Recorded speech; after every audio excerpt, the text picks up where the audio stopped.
Olá, pessoal. Este é mais um episódio do Podsex 50+, um programa dedicado aos homens gays e bissexuais acima de 50 anos, mas com temas que interessam a toda a comunidade LGBT. E o nosso convidado é o Dr. Frederico Rangel Araújo. Médico infectologista, integrou a primeira equipe de saúde para tratamento da AIDS no estado. Dr. Fred, como é carinhosamente conhecido, coordenou o Programa Estadual de IST-AIDS de 87 a 1990 e foi membro do Comitê IST-AIDS do Ministério da Saúde. Professor da UPE, hoje aposentado, desde a década de 80 o Dr. Fred trabalha no Hospital Correia Picanso, referência no tratamento de doenças infecto-contagiosas, especificamente AIDS e meningite. Há anos, tem participado de pesquisas com medicamentos antirretrovirais. Por tudo isso e muito mais que o Dr. Fred é a pessoa mais indicada para nos falar sobre a epidemia de HIV/AIDS em Pernambuco, os métodos de prevenção contra HIV/AIDS, como preservativo e as profilaxias com PrEP e PEP, o futuro do tratamento da doença, além das várias e emocionantes histórias que presenciou nessa sua brilhante trajetória. É certeza de uma boa entrevista, Cioli. Agora é com você.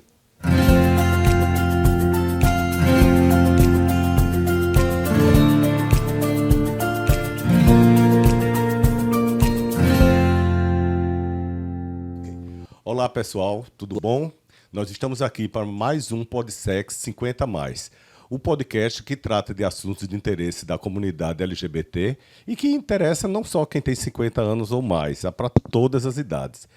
O nosso entrevistado de hoje, nós estamos tendo a honra, a satisfação de trazer uma pessoa assim que eu tenho uma grande admiração por ela, por ter sido pioneiro no tratamento das pessoas com HIV no Recife. Né, já tem quase 40 anos, ele está de história de tratamento, de atendimento, de política voltada à atenção à AIDS. A gente já conversou aqui nos bastidores, é uma pessoa doce, amável e que com certeza você vai gostar dessa entrevista. Assim. Vocês precisam saber, para aqueles que não acompanharam a trajetória, precisam saber tudo o que aconteceu para hoje existir PrEP, existir PEP, existir toda uma história da AIDS. Então, aqui eu estou com a história viva da AIDS em Pernambuco. Dr. Frederico Rangel, como vai? Tudo bom? Tudo bom, Marcelo. É um prazer enorme estar aqui com vocês.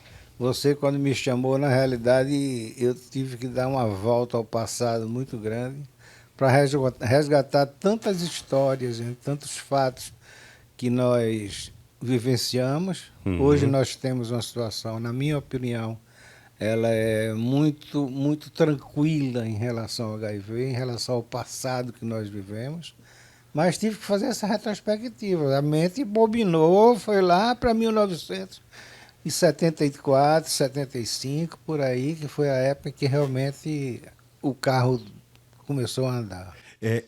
Você foi, desculpe lhe tratar por você, é só uma forma mais um pouco carinhosa pelo afeto que te tenho.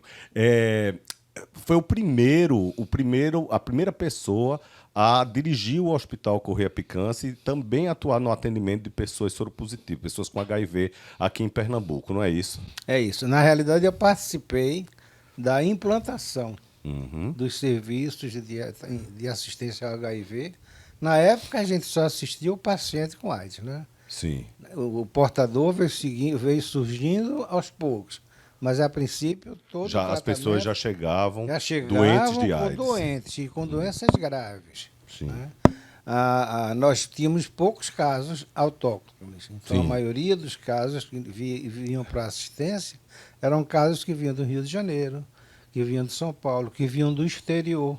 E essas pessoas adoeciam e não vinham ao Brasil para tratamento.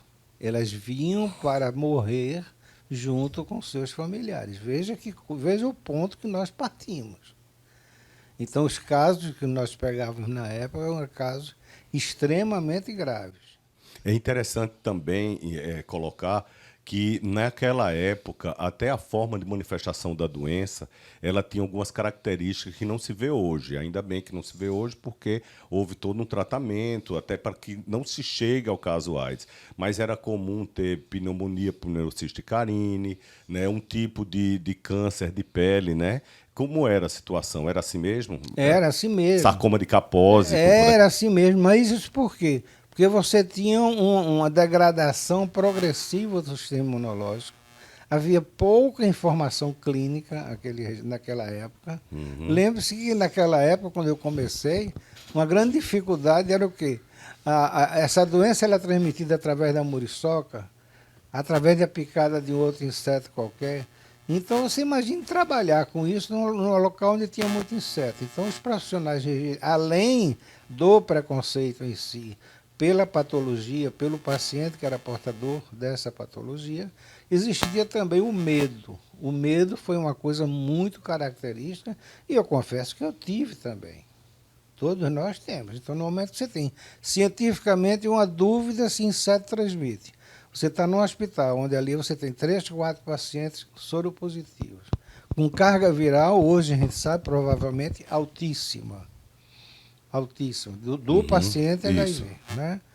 E você ficava também com medo.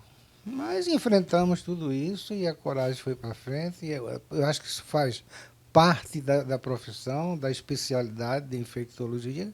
E hoje nós temos uma situação muito mais diferenciada. É interessante lembrar e salientar que em Recife, o primeiro caso tem cerca aproximadamente 43 anos. Então, assim, é um tempo, daqui a pouco estamos para meio século de convivência com o vírus HIV aqui em nosso estado. E Recife foi o primeiro caso no estado. Não o primeiro caso no estado, na realidade o primeiro caso foi no Cabo Santo Agostinho, depois em Olinda e em seguida em Recife, mas tudo muito próximo. E lembro bem, porque eu conheço de longa data, foi daí que comecei a me interessar pelo tema, que o seu consultório era em frente a uma mangueira. Porque eu tive um amigo, aí eu estava lembrando disso, eu tive um amigo que era um amigo e uma amiga, e esse meu amigo ele foi uma das primeiras pessoas a contrair o vírus, e a gente ia com ele para ajudá-lo, né? Era aquele tempo difícil, a gente acompanhava ele ao médico, ele estava lembrando disso, e a gente ficava esperando ele ser atendido de frente para a mangueira. Para a mangueira. Não era isso? E tinha todo um clima pesado, era um clima realmente pesado. As pessoas olhavam estranho, porque não olhava só para ele, que ele não tinha nenhum. Olhava que todo mundo que chegasse por ali certamente era uma pessoa com AIDS, né? Foi tempo sombrio, não foi? Foi muito, muito. E você fala de preconceito, toda vez que se fala em preconceito, se fala em relação ao paciente. Mas ninguém lembra que houve um preconceito também da equipe médica. Eu, pelo fato de estar implantando na época o sistema, dando murro em ponta de faca, mas enfrentando a questão da implantação dos serviços aqui em Recife, na Secretaria de Saúde, eu tive também, por conta disso, de dar muita entrevista. Tal como eu estou dando entrevista aqui a você, a gente está conversando sobre isso, mas entrevistas em rádios, em televisão, tudo isso. Então eu fiquei conhecido como médico da AIDS. Por conta disso, parte dos outros pacientes que eu tinha, eu perdi todos. Sim. Esse é um dos impactos que eu tive desse atendimento, né? E também foi assim, o Correia Picanço, ele atendia também meningite. Eu acho que ainda atende, né? Tinha, eram 2 alas, meningite e AIDS. E mesmo tendo a ala da meningite, qualquer pessoa que, se alguém soubesse que estava internada no Correia Picanço, imediatamente relacionava a AIDS, e não a meningite. Mas existem outras histórias. Por exemplo, eu como eu era conhecido como médico da AIDS, mais grosseiramente, Sim. entre os colegas, Sim. eu era conhecido como médico dos viados. Sim, ainda tem essa questão, claro. Era como eu era apelidado na época. Né? Então, o preconceito era muito forte naquela época. Quanto você teve de batalhar em todos os aspectos para isso. Isso. Eu atendia um paciente de uma outra patologia qualquer, ou mesmo de HIV, internava no hospital privado, não dava outra, senhora. Quando eu chegava em casa, tinha um telefonema da diretoria do hospital para que eu removesse aquele paciente para outro serviço, porque ali ia causar constrangimento para outros pacientes se soubessem que naquela ala, não é na enfermaria não, naquela ala tinha um paciente internado com HIV. Isto em clínica privada, para você ver a dimensão da história como é que é. Então, toda vez que se fala, o preconceito da doença, eu me lembro. E o preconceito profissional? Aquele que trata, aquele que está à frente da batalha, né? Nesse caso, até eu entendo um pouco, porque como fundador da ONG Gestos e todo o trabalho que a gente você fez, sabe. né, no meu caso, praticamente não tinha só o fato de trabalhar com gays, com os viados, como se dizia. Era o fato de, também por ser gay, imaginava-se que imediatamente eu também era soropositivo. Isso. Né? Qualquer pessoa, né? O médico não, o profissional de saúde só era o que atendia. E aquele que estava na militância, outros profissionais, como no meu caso, como sociólogo, amigos meus de outras áreas, não, certamente trabalha com isso, é porque ele tem, né? Então, isso perdurou por muito tempo, inclusive afastou muita gente por conta disso. Muito tempo. Né? Na realidade, nós viemos a dar um salto muito grande, porque nessa época eu passei a ser coordenador do programa de assistência médica em HIV. Não sei se você se lembra. A gente tinha a coordenadora, que era a Ana Brito, que foi depois de Jarbas Barbosa. Isso. Então, eu adoro a Ana Brito, então nós conversamos o seguinte, eu digo, Ana Brito, fica com a parte de epidemiologia, que eu fico com a parte de assistência. E através da Secretaria de Saúde, do Dr. Antônio Antunes, eu consegui, então, fazer botar uma gavetinha na primeira Diretoria Regional de Saúde de coordenação de assistência médica a paciente HIV. Aí foi quando eu consegui trazer recursos com todo o apoio. Foi quando a gente reformou aquele Correio Picanço, botamos todas as enfermarias voltadas para HIV, sistema de ambulatório. Eu consegui, através da primeira-dama, eu não esqueço o nome dela agora, uma doação de uma Kombi para a gente fazer assistência domiciliar, para a gente fazer esse tipo de assistência. Consegui implantar no IMIP o programa de fornecimento de imunoglobulina. Enfim, a gente deu realmente um avanço grande nesse tratamento e que, graças a Deus, foram coisas irreversíveis e que daí então eu só vi melhoras. Imagino. E assim, é um poço de história aqui que a gente faria vários podcasts só lembrando disso, porque tem muita história dessa epidemia. Ainda bem que hoje nós estamos num momento melhor, claro, mas teve muita história difícil, muita história dura, muita história de superação também. Né? Não vamos ficar só naquela das tristezas. Tem gente... O seu paciente hoje, que está há mais tempo soropositivo, com HIV, com vírus, tem quanto tempo de diagnóstico? Bem, ele é aproximadamente de 1977, por aí. Poxa. Não, minto, 87. Certo. 87. Então nós temos aí, 37, dá mais de 30 anos, quase 40 anos. Quase 40 anos. Quase 40 anos. E está bem? Está ótimo, está excelente. Doutor Fred, identifique alguma das diferenças da atenção hoje para aquela época, além da quantidade de medicações, né? Porque demorou um tempo para chegar o AZT tinha vários efeitos colaterais, aí depois era um punhado de comprimido que as pessoas tomavam, né? Tinha uma toxicidade grande, para hoje ter um comprimido. Isso. Então essa foi a grande vitória. Mas em termos de condições do dia a dia, além do dinheiro que foi investido, né, porque aí começou a se investir muito e o hospital cresceu significativamente, porque o número de casos explodiu, né? O que é que fica mais latente hoje em termos comportamentais? As pessoas estão menos preconceituosas, estão com menos receio de chegar próximo a uma pessoa com HIV? Como é que está esse cotidiano? Olha, a situação hoje em dia é extremamente diferente do que era no passado e favorável às pessoas que venham se contaminar por HIV. Né? As do passado, que já tiveram situações mais difíceis, hoje elas estão muito mais atenuadas. Mas eu acho assim, olha, que a luta foi geral. tá certo? A luta foi geral. Quando a gente fala em luta medicamentosa, essa era uma coisa que se previa a partir de 1995, quando surgiram os inibidores da protease, aí você passou a ter uma terapia de maior potência, com maior durabilidade, a coisa já começou a mudar de figura. A gente já começou a ver que os pacientes tinham melhoras bem significativas e bem duradouras. Diferente do passado, a gente volta um pouco a 1989, quando surgiu o AZT. O AZT dá uma sobrevida na pessoa de 6 meses, 1 ano, dependendo da condição que tivesse. Droga extremamente tóxica, exigia muitas vezes transfusão sanguínea para se manter. Enfim, era uma qualidade de vida muito discutível.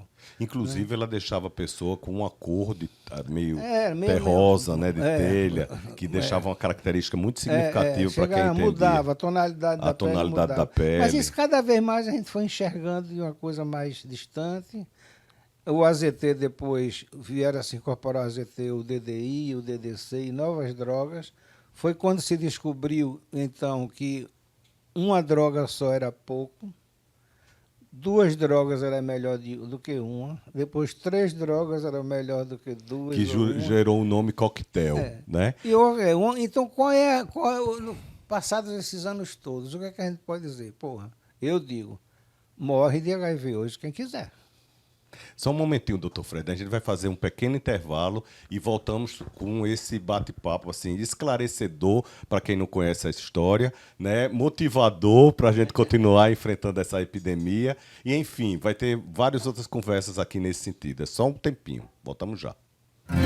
O PodSexy 50+, é uma iniciativa do Instituto Boa Vista, realizado com recursos do projeto BRA 15/004 e com o apoio do psicólogo clínico Rodrigo Neri e da TV7 Brasil.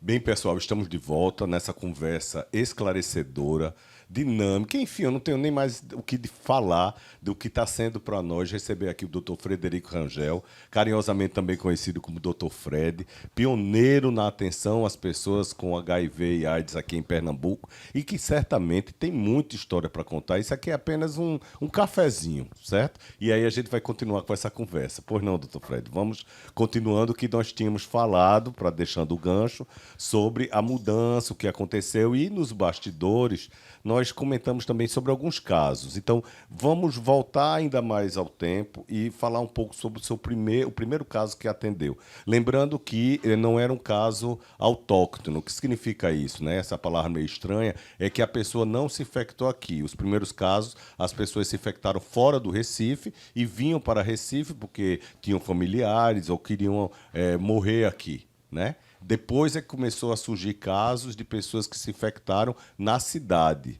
Então, por isso que chama-se caso autóctone quando a pessoa se infecta já na cidade. Significa que o vírus está circulando no local. Então, nesse primeiro caso e os outros que foram surgindo, quais eram as características que se percebia? Bem, é isso que você acabou de falar. Eram pessoas que vinham, né, para terminar a sua vida junto com seus familiares. E, com isso, eu enfrentei meu primeiro caso, né, em relação à clínica. E que eu já lhe falei, foi um caso que chegou numa ambulância muito grave no hospital. Na época eu dirigia esse hospital. Eu fui vê-lo dentro da ambulância e tomei conhecimento de que ele estava em busca de um hospital, porque o condomínio onde ele morava, o condomínio residencial, fez pressão para que tirasse essa pessoa do condomínio. E eu me sensibilizei muito por conta disso, e por conta disso eu disse, não, eu como infectologista eu tenho a obrigação de assumir o tratamento dessa doença. Só um detalhe, imagine nos dias de hoje, né, uma pessoa ser retirada do condomínio onde mora por estar com uma doença. Por ter descoberto que estava com HIV. Né? Esse mesmo quadro, algum tempo depois, ele se transferiu para os hospitais.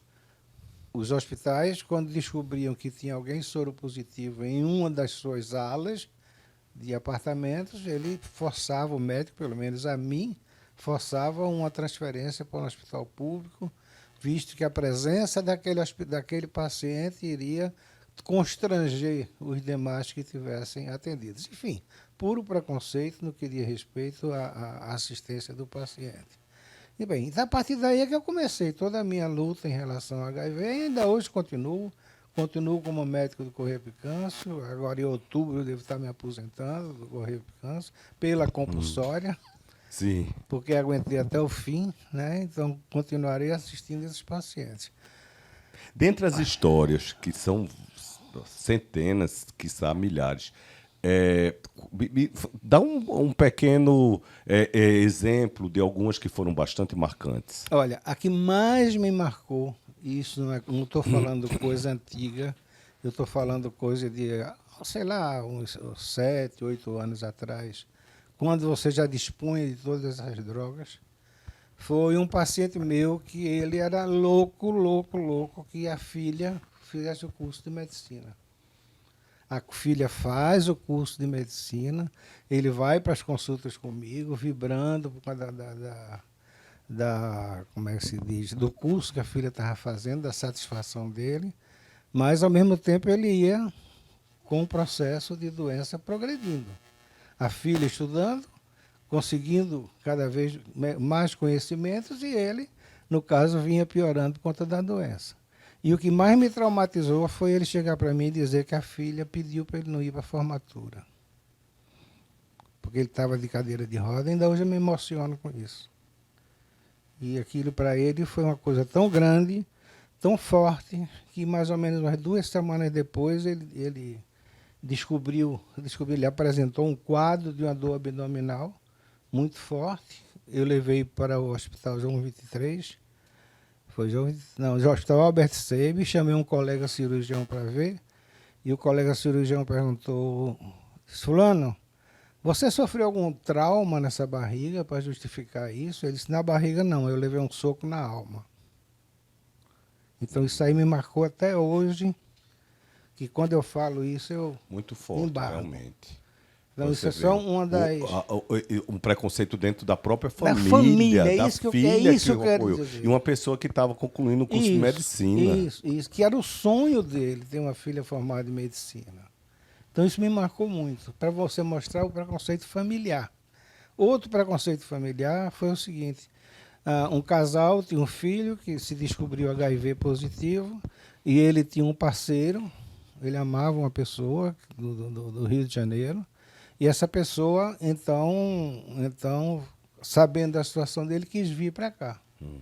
Foi quando teve que se abrir na família, que ele era HIV, que ele tinha um parceiro, que o parceiro vinha. E eu presenciei o pai dizer para a mãe: então, ou ele ou eu, dentro dessa casa. Aí a mãe dele disse: eu fico com ele. Ele foi embora. De casa e não voltou mais. Então são histórias marcantes que a gente fica chocado, mas só para você ter ideia do que eu passei. E lembrando que a gente está falando de 2 histórias masculinas. Também deve ter histórias no campo de mulheres também, muito fortes. Eu conheço algumas, assim, são muito de mulheres que superaram, né? Muito ricas, muito fortes. Uhum. Então, depois que você passa por tudo isso, você engrandece. Né? Você engrandece, porque você vê tanta miséria, tanta falta de sentimento do ser humano tão próximo de você, tão visível, que você dá um salto no que diz respeito à tua questão humanitária, à tua questão de sensibilidade para com o próximo, e por aí vai. Então, o HIV me trouxe isso, me trouxe muito trabalho, mas também me trouxe isso. Um olhar para a vida de uma forma que talvez não tivesse. Então, eu estou mostrando a você o quê? Com esse exemplo, que mesmo que você tenha tido todos os alcances clínicos, laboratoriais e de qualidade de vida, essas coisas continuam marcando a vida do indivíduo. Isso é algo recente, não? Inclusive permanece até hoje muitas vezes. Permanece, mas isso é coisa bem recente, isso me marcou demais, muito. Falando em recente, já que a gente está encaminhando nosso programa aqui para várias décadas, e o advento da PrEP, PEP, como observa isso? PrEP, lembrando que é a profilaxia pré-exposição e a PEP após exposição, que está hoje disponível, existe uma tendência grande de se popularizar cada vez mais. Então, como vê essa mudança? É mais um ganho. É mais um ganho no que diz respeito à luta contra o próprio vírus do HIV. Né? Então, você tem a área da prevenção, que você trabalha muito bem com isso aí, conhece muito bem. Você tem a área medicamentosa de tratamento e você tem a área medicamentosa de prevenção, e que é potente, é 95% de proteção. É muito alta. É muito alta, entendeu?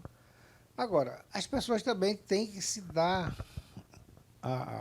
cair a ficha na cabeça, que é uma coisa absolutamente individual, é uma coisa do livre-arbítrio. O conhecimento existe, o acesso à informação existe. Então, por que a pessoa não adotar? A gente está falando aqui, pelo menos pelo que eu vi, dessa questão em pacientes, em pessoas maiores do que 50 anos. Sim. Ora, essas pessoas não podem, vamos dizer assim, alegar, mas tomar um comprimido 3 dias antes, ou tomar um comprimido 3 dias depois, ou se eu tiver um parceiro positivo, eu sou negativo, eu vou ter que tomar um comprimido por dia. Porque essas pessoas naturalmente já estão tomando, não digo todos, mas uma grande parte, estão tomando 2, 3 comprimidos para diabetes, estão tomando 2, 3 comprimidos para hipertensão, está tomando remédio para colesterol, está tomando remédio para triglicerídeos. Ele somando isso não dá menos de 8 comprimidos por dia. O que é que custa ele acrescentar um? O que é que eu estou falando? Não, isso é uma boa justificativa. A gente está aqui em um podcast voltado a homens gays e bissexuais acima de 50 anos. Para quem está acompanhando isso, toda essa trajetória de medicação, um comprimido a mais não vai fazer grande diferença. Então é uma questão, às vezes, de uma rejeição, de alguma coisa que não tem cabimento. Mas ainda em cima disso, durante todo esse tempo, percebe-se que hoje está tendo um afrouxamento das medidas de prevenção, porque eu tenho tido uma percepção de que as pessoas estão, principalmente as acima de 50 anos, estão cansadas do uso do preservativo. Quem iniciou sua vida sexual tendo que usar camisinha, chegando nessa faixa etária, né, na maturidade, começa a dizer, poxa, já estou um pouco cansado de usar camisinha. Vou querer fazer pele com pele, como diz no linguajar. Percebe-se isso também? Não, percebe, mas aí entra uma outra questão para mim importante. A que se destina a PrEP, ou como é que se diz? A PrEP e a PEP. E a PEP. A que se destina? A pessoas que vão se submeter a determinadas situações de risco. Você falou, eu vi aqui na coisa, balada. Balada é uma coisa diferente para mim. Para mim, o que eu estou levando em consideração como clínico não é quem vai para a balada. Para a balada, eu tenho a PrEP. Ele vai usar se quiser. Pô, ele vai participar de uma balada que ninguém vai entrar na casa dele, puxar ele pelo braço e levar para a balada. Ele sabe que vai. E ele sabe que tem algo que pode fazer para se prevenir dentro do comportamento que ele sabe que vai adotar. O que eu estou falando são de pessoas o quê? Que são soropositivos, hoje tem 45 anos, daqui a 5 anos tem 50. Não é isso? Sim. Essas pessoas têm um tratamento que, se ele for aderente com um comprimido por dia, ele vai ser indetectável, porque a potência das drogas ela realmente é considerável. Ele, ao ser indetectável, ele não transmite para ninguém.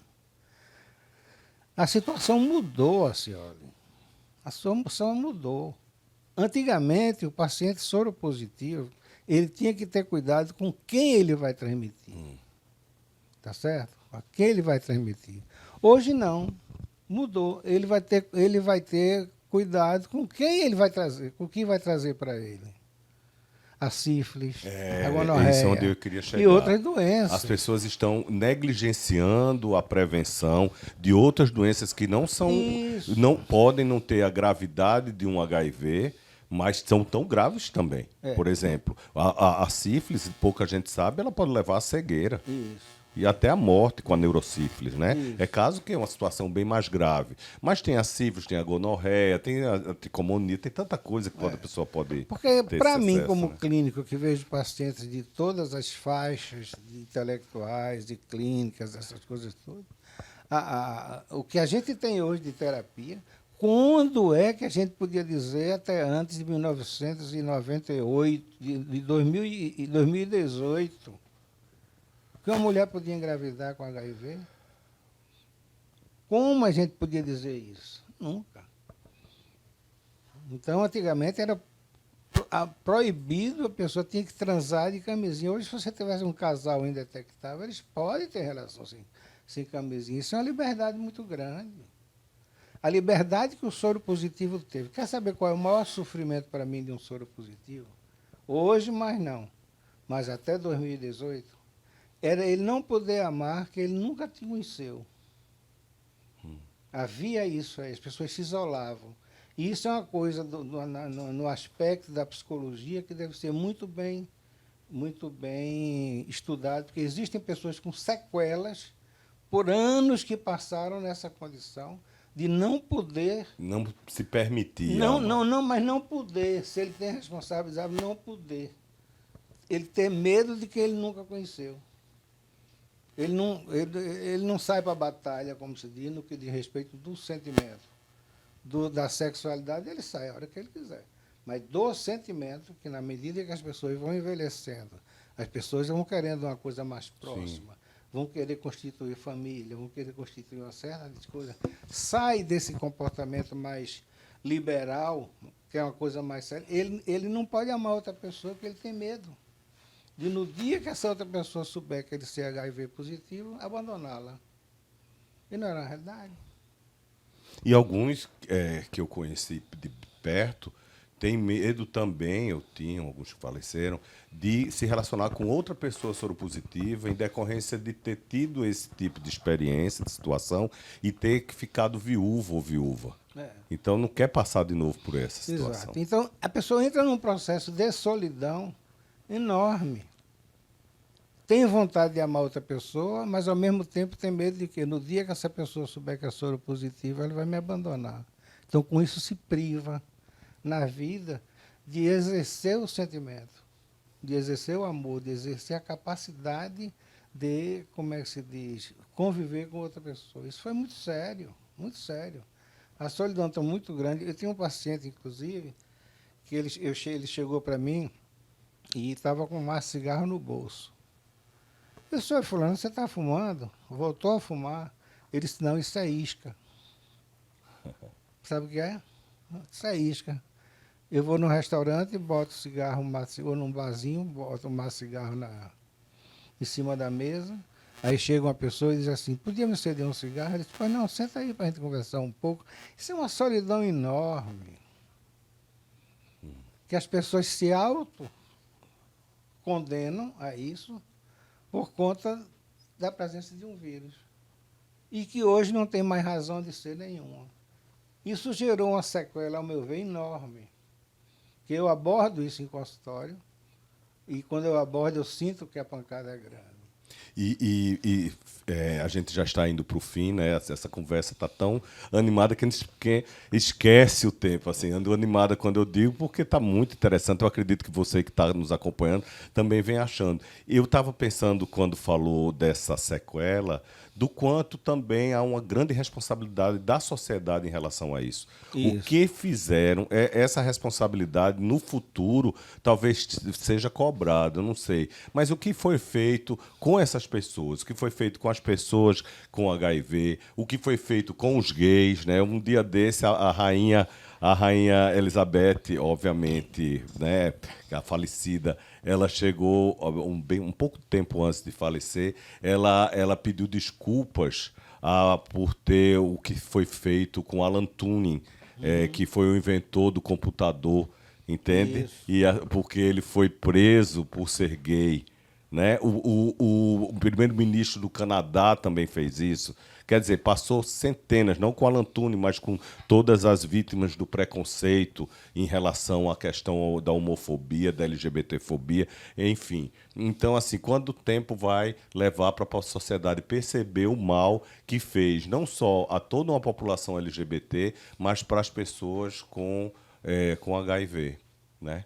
Exato. Eu acho que tem muita coisa ainda pela frente, Tem. vai ter muita história, a gente vai contar em outras oportunidades, seja num podcast, seja num livro, que eu já estou aqui cheio de ideias nesse sentido, e eu aproveito para agradecer mais uma vez a sua participação. Assim, para mim é um momento ímpar, né? É uma pessoa que tem uma história grandiosa em relação ao enfrentamento dessa epidemia, não só em Pernambuco, mas no país, né, reconhecido no país. Não é todo mundo que tem quase 40 anos de atendimento, não, né? Não. Então, assim, mais uma vez eu gostaria de agradecer, e eu queria também que nos pudesse dizer qual as suas palavras em relação a isso. O que é que deixaria aqui de recado?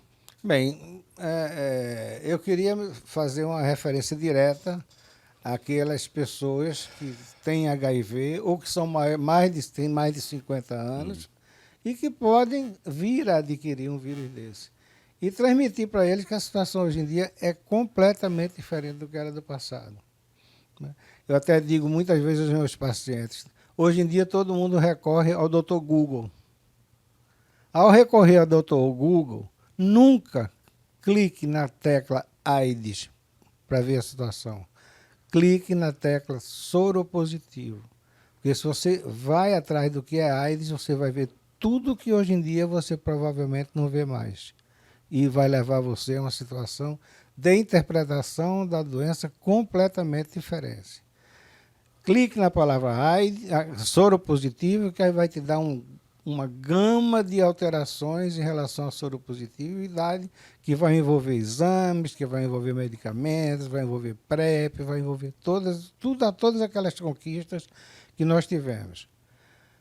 Questão do HIV. Hoje em dia é uma condição completamente controlável. Hoje você já não tem prazo de sobrevida de uma pessoa que é HIV positivo. Lógico que tudo isso tem como pano de fundo um grau de responsabilidade diante de uma terapia extremamente simples que eu acho que todos podem atingir. Se cuidem, que uma infecção dessa, hoje em dia, ela é fácil de adquirir, dependendo do comportamento, dependendo da forma como a pessoa vem atuar, mas hoje em dia não é como no passado, não é o bicho-papão do passado, mesmo que venha adquirir a infecção. Então, só um detalhe mesmo, que até isso as pessoas hoje já estão dizendo com mais tranquilidade que são pessoas vivendo com HIV. Né? Eu acho tão interessante quando se coloca isso, né? Vivendo com HIV, porque elas estão vivendo, elas estão aí. Vivendo com HIV, e aquelas pessoas que acompanham com seus familiares, os parentes, elas convivem com o vírus, elas convivem com HIV e vivem com HIV. Porque antes era só uma nomenclatura. Era pessoa com AIDS, era soropositivo, era pessoa que tem o vírus, é quase que um rótulo. E agora não, a vida vem antes, né? Até isso tem se mudado, tem se pensado. Exatamente. Né? Então era esse o recado que eu queria deixar para essa certo. turma Então, boa. Foi muito bom. Mais uma vez, muito obrigado. E continue nos acompanhando, que vão ter outras conversas tão interessantes quanto essa. Sempre que precisar, eu vou estar às ordens. Ok, muito obrigado mais uma vez.